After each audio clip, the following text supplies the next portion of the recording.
Back to learn by Rahul. और आज हम बहुत ही इम्पोर्टेंट टॉपिक पर डिस्कशन करेंगे and it is the one of the most favourite interview questions. Okay, so test case design techniques आज का टॉपिक है। और मैक्सिमम टाइम पे ये आप फ्रेशर्स हो या एक्सपीरियंस हो, ये आपसे पूछते ही हैं। तो टेस्ट केस डिज़ाइन टेक्निक्स होती क्या है? तो test case design techniques is nothing but it's a help you design better test case coverages. मतलब हमारा जो टेस्ट केसेस का कवरेज है, ठीक है, उसको प्रॉपर तरीके से डिज़ाइन करने के लिए, या हमारा जो टेस्ट केसेस का कवरेज है उसको पूरा आइडेंटिफाई करने के लिए कि ऐसा ना हो कि हमारा कोई भी केस जो है स्किप हो जाए, इसलिए हम टेस्ट केस डिज़ाइन टेक्निक्स का यूज़ करते हैं। ठीक है, अगर आपको ये नहीं पता है कि टेस्ट केसेस होते क्या हैं, so you can watch my previous video. Okay, so you will get a proper understanding of what is test cases. Okay, second thing, it refer to how you set up your test cases.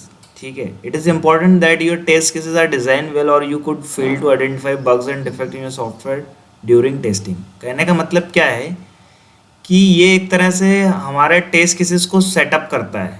ठीक है, means कि कौन सा coverage कब लेना है, किस condition में हमें किस टाइप के टेस्ट केसेस के सेटअप बनाना है, या किस कंडीशन में हमें ज़्यादा से ज़्यादा बग्स या डिफेक्ट्स पर्टिकुलर के एप्लीकेशन या सॉफ्टवेयर में मिले। राइट, तो this is all about the test case design techniques. अब हम बात करते हैं इसके types of test case design techniques की। ठीक है, तो first boundary value analysis, second equivalence class partitioning, third decision table based testing and state transactions, and last error guessing. And guys please watch my video up to end. Okay, तो आपको proper understanding मिलेगी with practical live example की actual में test case design techniques क्या होती है। और ये बहुत ज़्यादा मोस्ट इंपॉर्टेंट इंटरव्यूअर क्वेश्चन है। Okay, so first we understand boundary value analysis. ठीक है, सपोज आपके पास एक एप्लीकेशन है और उसमें एक फील्ड है। ठीक है, मान लीजिए कि एक फील्ड है। ठीक है, ये एक फील्ड हुई। ठीक है,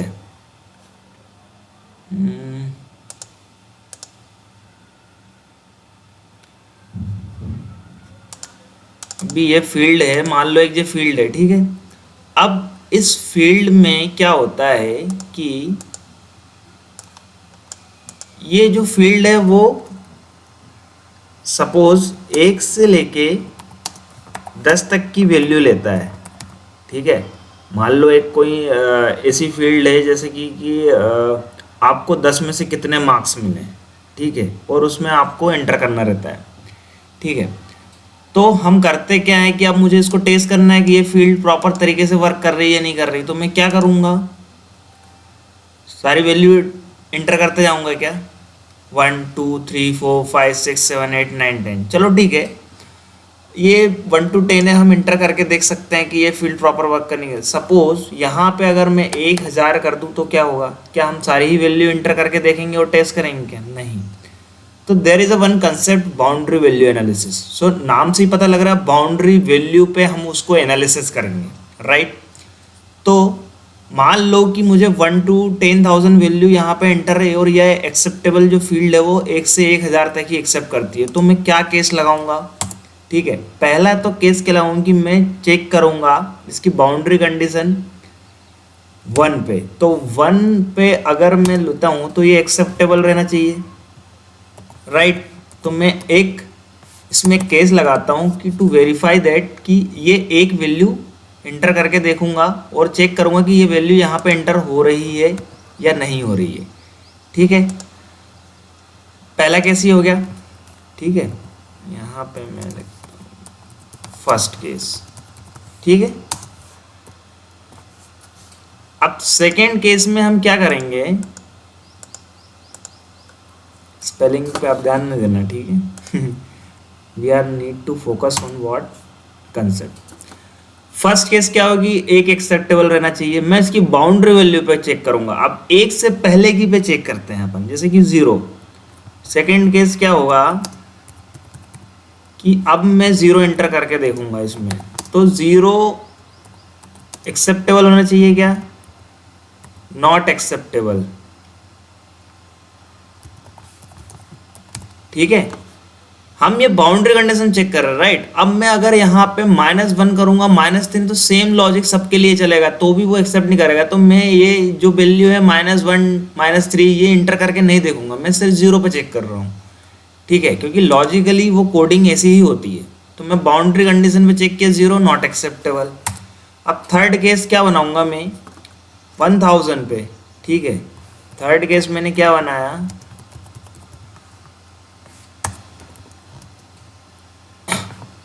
1000 पे, तो क्या होगा, एक्सेप्टेबल होना चाहिए। मैं जैसे इंटर करता हूं तो ये एक्सेप्टेबल होना चाहिए,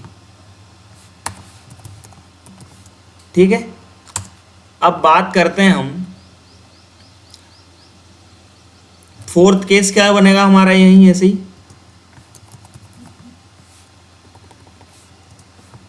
999, तो ये क्या होगा, एक्सेप्टेबल रहेगा, हाँ, क्योंकि हमें 1 to 1000 लेना है, तो ये एक्सेप्टेबल है, ठीक है। अब 1000 हो गया, 1000 से ऊपर का लेंगे। फिफ्थ केस क्या बनाएंगे हम यहाँ पे,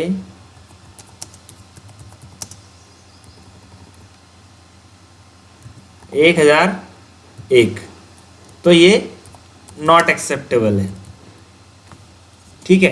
तो ये जो सारे केसेस हम बना रहे हैं, ठीक है, हमने प्रॉपर उसको आइडेंटिफाई करा, राइट। क्या किया हमने, किसी भी फील्ड को टेस्ट करने के लिए हम ऐसा नहीं है कि 1 to 1000 है तो उसमें सारी वैल्यू एंटर करते हुए जा रहे हैं, और ना ही हम कोई रेंडमली कर रहे हैं। तो ये इस टाइप के हम केसेस बना सकते हैं। ये तो है बाउंड्री वैल्यू एनालिसिस की कहानी, ठीक है। अब हम बात करते हैं equivalence class partitioning. Equivalence class partitioning में नाम से ही लग रहा है कि हम इक्वली क्लास का पार्टीशन करते हैं। सपोज आपने आपके पास एक फील्ड है, ठीक है, उस फील्ड में क्या है कि हम सिर्फ फ्रूट्स के नाम इंटर कर सकते हैं, या फ्रूट्स जो भी रहेगा वो एक्सेप्टेबल है, ठीक है। बट अगर मैं वेजिटेबल के नाम अगर उसमें एंटर करूंगा तो वो एक्सेप्ट नहीं करेगा। मतलब मैं फील्ड से मतलब नहीं है यहाँ पर, ऐसा नहीं, तो डोंट बी कंफ्यूज लाइक कि ये फील्ड ही होगी तभी हम इसमें लगा सकते हैं केस। मतलब हम उसको कैटेगराइज कर रहे हैं, कुल मिलाकर ये है इक्वली पार्ट, उसकी एक अलग से क्लास बना रहे हैं। तो सपोज फ्रूट्स में मैंने अगर बनाना रहता हूँ, ठीक है, बनाना एक फ्रूट है, ठीक है, तो ये एक्सेप्ट करेगा। वहीं अगर मैं कुछ भी वेजिटेबल में हुआ, वेजिटेबल में कुछ भी ले लिया, सपोज मैंने कुछ भी ले लिया, भिंडी ले लिया, गिलकी ले ली, तो ये एक्सेप्ट नहीं करेगा, ठीक है। तो मैंने उसका क्या करा, उसकी एक क्लास डिफाइन कर दी कि अगर ये वैल्यू लेगा तो वो एक्सेप्ट नहीं करेगा। तो यहाँ पे ऐसा कुछ बहुत और भी बहुत सारे हम सिनेरियोज कर सकते हैं। सपोज कि मेरे पास ऐसा कुछ है कि एक कैटेगराइज, कोई सी भी कैटेगरी हो सकती है। सपोज मुझे मान लो कि हमारे पास एक ड्रॉप डाउन है, तो ड्रॉप डाउन में सिर्फ अगर हम स्टेट लेते हैं तो स्टेट में ऐसा ना हो कि देश के नाम भी आ रहे हैं, ठीक है, कंट्री के नेम आ रहे हैं कि इंडिया आ रहा है, किसमें स्टेट में, स्टेट में सिर्फ मध्य प्रदेश वगैरह या बिहार, यूपी वगैरह, इस टाइप से कुछ आना चाहिए। तो इस तरीके से हम इक्विवेलेंस क्लास पार्टीशनिंग का यूज़ करते हैं। अब बात करते हैं डिसीजन टेबल बेस्ड टेस्टिंग का। नाम से ही लग रहा है कि डिसीजन टेबल बेस्ड टेस्टिंग में क्या होगा कि हम एक डिसीजन लेंगे टेबल के बेस्ड पे। तो एग्जाम्पल के थ्रू हम समझते हैं इस चीज को।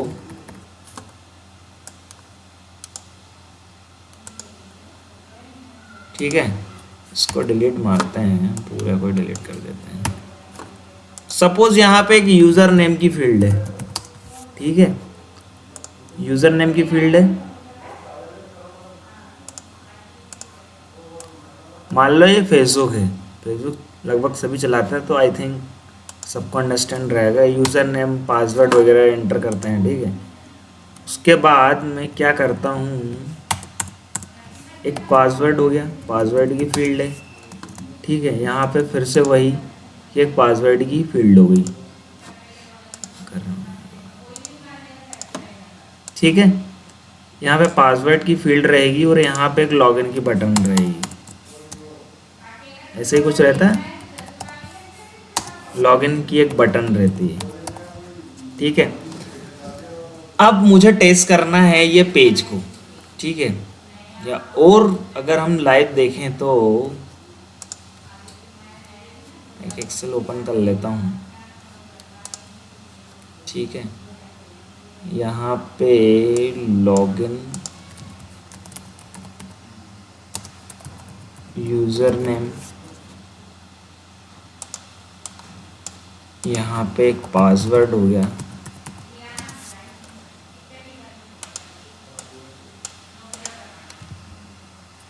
यहाँ पे मैं साइन इन की एक फील्ड लेता हूँ, ठीक है। अब समझना मेरी बात को।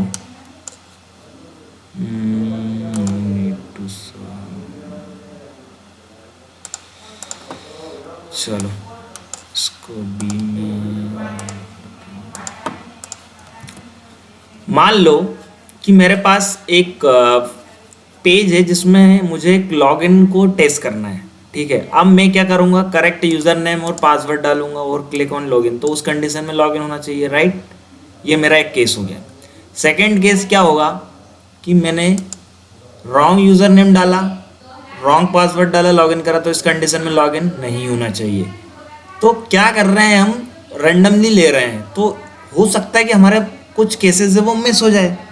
तो उसके लिए मैं क्या करता हूँ, बाउंड्री वैल्यू एनालिसिस से केसेस बनाता हूँ कि अगर मैं लॉगिन यूज़र नेम सही है, ठीक है, so I am using right and wrong, ठीक है, right password, right user name, तो साइन इन होगा राइट, ठीक है।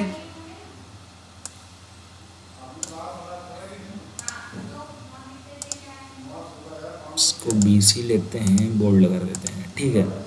अगर इनकरेक्ट यूज़र नेम रहेगा रॉन्ग और पासवर्ड भी रॉन्ग रहेगा तो साइन इन होगा नहीं होगा।